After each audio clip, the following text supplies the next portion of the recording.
Okay, everybody stay calm. We're gonna get you out of here. You broken? I'm good. Let's go.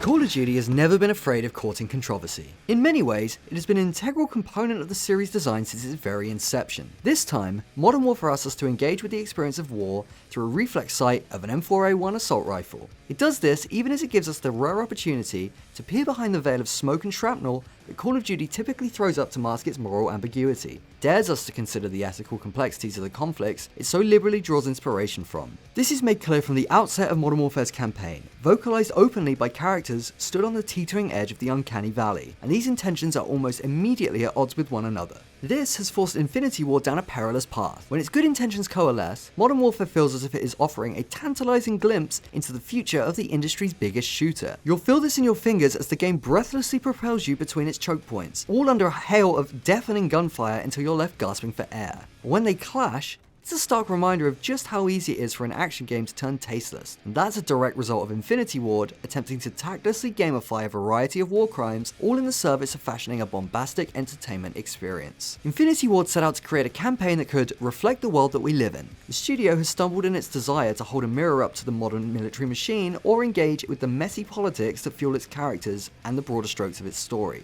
And ultimately, that's okay, just so long as we're all being honest with what's being portrayed here, because Infinity Ward has undoubtedly succeeded in assembling a blockbuster action game quite unlike any other. On the whole, it's a tightly scripted and excellently executed experience. It's an all-encompassing audio and visual assault on the senses, one that somehow finds just enough room to let you breathe between each of its awe-inspiring set pieces. Over its 8-hour runtime, Modern Warfare's campaign puts you at the center of a civil war in a fictitious Middle Eastern country called Urzikstan. It only occasionally reconnects with a bullet-ridden reality to pit you against terrorist cells in London's bustling West End, the quiet streets of St. Petersburg, and the outskirts of Georgia. It's an effective demonstration of what Call of Duty is capable of when it truly grounds its action and invests in the power of the solitary soldier. You spend surprisingly little time following the man, as you would have in previous Modern Warfare titles. Instead, this new iteration sees much of the action triggered by your ability to lead firing lines and change the composition of a battlefield. To do so, you'll find that you have to fight tooth and nail to claim even an inch of territory as enemies swarm rooftops and ruin streets. Modern Warfare pushes you to continually scramble for cover and a fresh clip of ammunition, death coming for those who hesitate for even a second, especially as you begin to cycle up through the difficulty modes. If Call of Duty is the purest form of military fetishism that we have in this industry, then Modern Warfare is easily the best celebration of it. It offers a power fantasy that is difficult to turn away from, even on the rare occasions that it misfires or embraces controversial design decisions for easy shock value. Weapons are weighty and powerful, and you'll really feel it as bullets exit the chamber and begin to puncture enemies and the environment with little discrimination. Visually,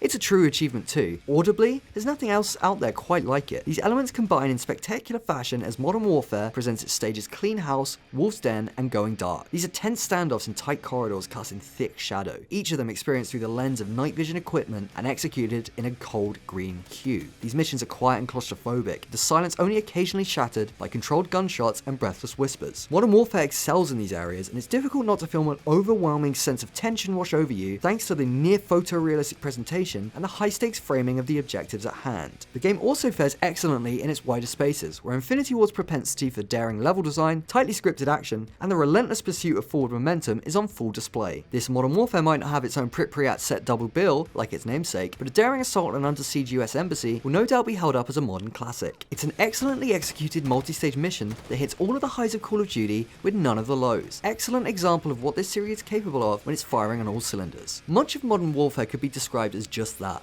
Firing on all cylinders. It's a fun and frenetic shooter that delivers in all of the ways that you'd hope and expect it to. There's an argument to be made that Modern Warfare is one of the finest Call of Duty packages of this generation, but that doesn't excuse some of the egregious decisions that were made in the campaign, leading to a handful of uncomfortable, if I'm being kind, scenes that pulled on the brakes, broke the suspension of disbelief, and threw an otherwise captivating campaign into momentary disrepute. Infinity Ward was always going to have to simplify the complexities of Modern Warfare to make this game work. What's important is what it chose to emphasize in service of that. For the most part, the studio has decided to pull focus onto the chaos born out of proxy wars and the debilitating pressure of being under fire from a seemingly unstoppable force. And it works when it does that. When it works to emphasize some perceived darker reflection of the world, it comes across as a little callous and cynical. That isn't enough to detract from what this Modern Warfare revival is ultimately able to achieve, but there's still work for Infinity Ward to do as it works to re-establish this series for a new generation.